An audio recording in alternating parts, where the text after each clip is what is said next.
వారికి ఆత్మ గౌరవాన్ని తెచ్చిన నాయకుడు ఎన్టీ రామారావు అనేక సమస్యలు తీసుకొచ్చాడు. ఒకటి రెండు కాదు. ఒకప్పుడు తెలంగాణలో అయితే కరణం మున్సబులు పటేల్ పట్వారి విధానం భయంకరంగా ఉంటే రద్దు చేసిన తర్వాత ఈ ప్రాంత ప్రజానీకం మాకు స్వాతంత్రం వచ్చిందని పండగ చేసుకున్న సందర్భం అది. ఈరోజు తెలుగు రాష్ట్రాల్లో బ్రహ్మాండంగా వెనుకబడిన వర్గాల ముందుకు వచ్చారంటే అది ఎన్టీ రామారావు గారు చూపించిన చొరవ, ఆయన తీసుకున్న చర్యలేనని చెప్పి నేను మీకు తెలియజేస్తున్నా. అనేక పరిపాలనా సంస్కరణలు తీసుకొచ్చారు.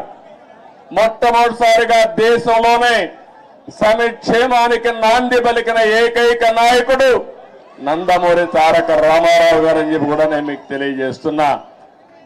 ఆ తర్వాత ఈరోజు మనం పార్టీలో చూస్తా ఉంటే ఎక్కడ చూసినా 20 ఏళ్ళయింది అధికారం పోయి 2004, ఈరోజు 2024 అధికారం పోయిందే గాని మీలో పట్టుదల తగ్గలేదని చెప్పి నేను మీకు తెలియజేస్తున్నా. రోజు రోజుకు అభిమానం పెరుగుతా ఉంది.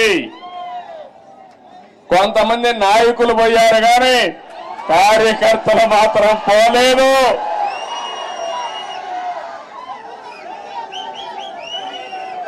తెలుగు జాతి ఉన్నంత వరకు తెలుగుదేశం పార్టీ జెండా రెపరెపలాడుతుంది. ఇది ఎవ్వరు కూడా తుడిచి పెట్టలేరు.